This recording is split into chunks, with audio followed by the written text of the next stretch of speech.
Bonjour à toutes et tous et bienvenue dans un nouveau numéro du calendrier de l'Avent First Print édition 2020. C'est déjà le 12e jour de ce calendrier, c'est-à-dire que vous avez déjà eu 11 propositions, vous voyez le calcul mental est incroyable, 11 propositions de différents invités et invitées qui sont venus vous parler un petit peu de ce que vous pourriez mettre sous le sapin de Noël si tant est que vous fêtiez Noël. Et sinon, faites-vous plaisir, de toute façon, ce sont des recommandations qui sont un petit peu intemporelles. Pour cette 12e émission, j'ai aujourd'hui le plaisir de recevoir Elsa Bordier. Bonjour Elsa. Bonjour. Alors Elsa, tu es autrice de bande dessinée. C'est ça, ouais, scénariste plus précisément. J'ai notamment publié La Grande Ourse dans la collection Métamorphose des éditions Soleil et Maléfice chez Jungle, les deux avec la dessinatrice Anoé. J'ai également participé à des collectifs comme Doggy Bags et Midnight Tales et de manière plus locale au collectif de BD La Vilaine aussi, qui a déjà édité 2 revues, qui est un collectif de BD rennais. Tout à fait. Et l'année prochaine, tu vas sortir quelque chose qui s'appelle Moineau avec Souria. Et je pense qu'on aura l'occasion d'en reparler dans le cadre de ce podcast. En tout cas, j'ai très hâte. Ça arrive donc chez Kinaï dans la nouvelle collection Punch. On n'en dit pas plus pour le moment. Exactement. Et justement, pour le moment, on va se concentrer sur ton idée de calendrier de l'Avent. Qu'est-ce que tu nous as choisi aujourd'hui, Elsa ? Et ben moi, j'ai choisi un de mes plus gros coups de cœur de cette année. C'est Nimona de Noël Stevenson qui a été réédité chez Dargaud en janvier, je crois, dernier. C'est ça, ouais. Qu'est-ce que c'est ? Alors, du Parle-moi coup, un petit peu de ça. Nimona, c'est donc l'histoire d'une jeune fille qui débarque chez un super vilain qui s'appelle Lord Ballister Blackheart et qui veut devenir son assistante. Lui, il n'en a pas du tout envie au départ, mais quand il apprend qu'elle est métamorphe, il se dit que ça pourrait lui être bien utile pour enfin parvenir à ses fins. Et donc voilà, ça va être leur histoire. C'est vraiment un comics qui mêle la chevalerie et les super-héros.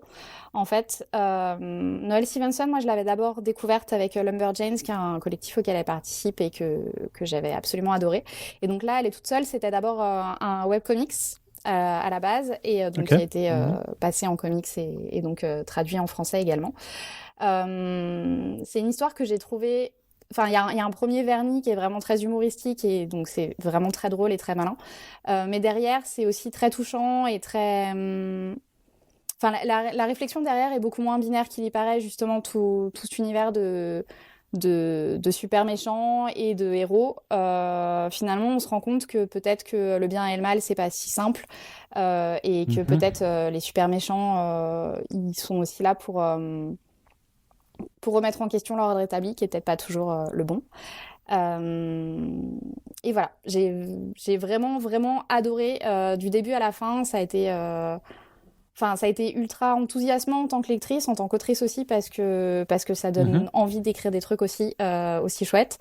Donc voilà, et je pense vraiment que ça peut plaire un peu à tout le monde à partir d'un public ado.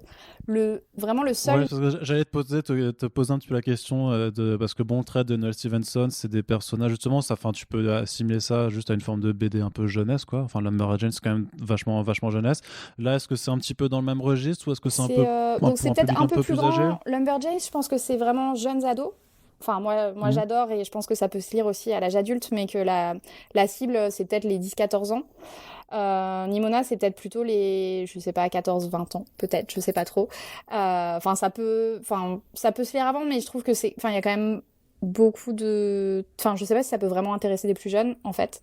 Et, et aussi, le seul défaut, vraiment, parce que pour moi, c'est un sans faute absolu, mais le seul défaut qui tient peut-être à l'édition française, c'est que la police de caractère est minuscule.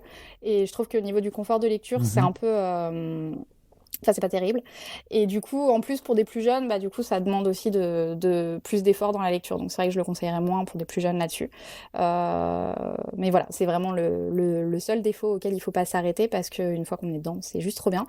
Et c'est vrai que moi, j'ai tendance à considérer que enfin, moi, je lis beaucoup de BD jeunesse, ado et pareil en littérature et à considérer que c'est pour tous âges aussi. Donc, voilà. Je sais pas. Ouais, j'ai pas de limite d'âge en tout cas. Je le cantonnerai pas à l'adolescence.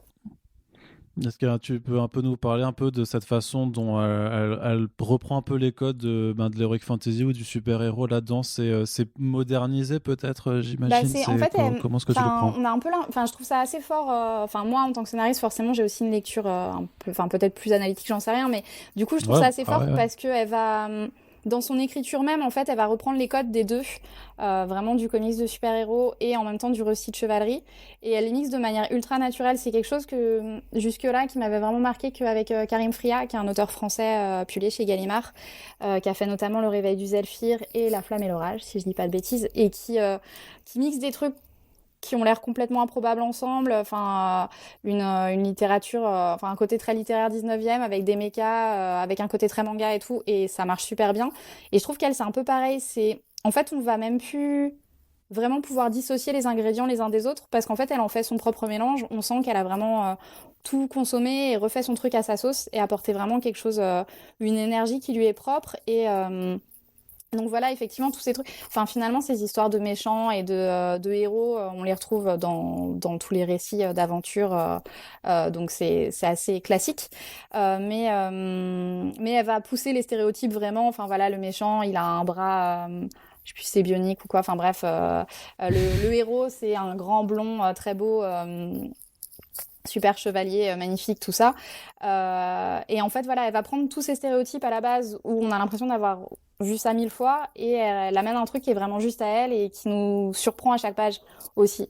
Et c'est peut-être un des trucs qui fait que justement, je trouve que ce serait dommage de cantonner la littérature et la BD ado, aux ados, c'est qu'en fait, il y a vraiment ce truc de on sait pas du tout où on va, on commence le récit et ça part dans des directions qu'on n'aurait jamais imaginées.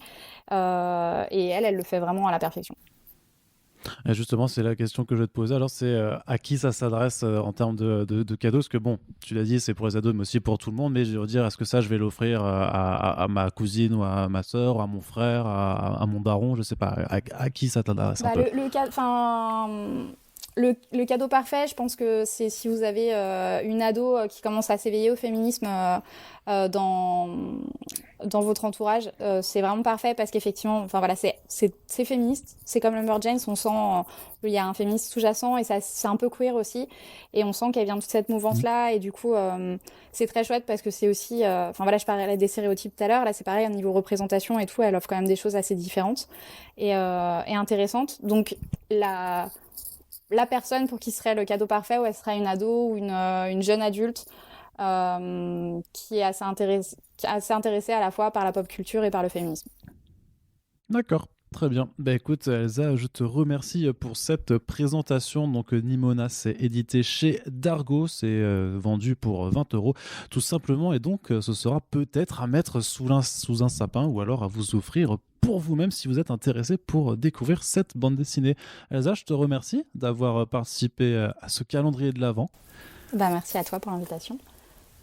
Et n'oubliez pas que vous pouvez donc partager cette émission pour faire découvrir les bonnes idées d'Elsa au plus grand nombre, ainsi que toutes celles qui vont encore suivre d'ici la fin de ce calendrier, puisque là donc on est à la moitié, donc il reste encore 12 jours à faire. Donc je vous dis à demain pour la suite et à très bientôt Elsa sur First Print. À bientôt. Salut! Salut.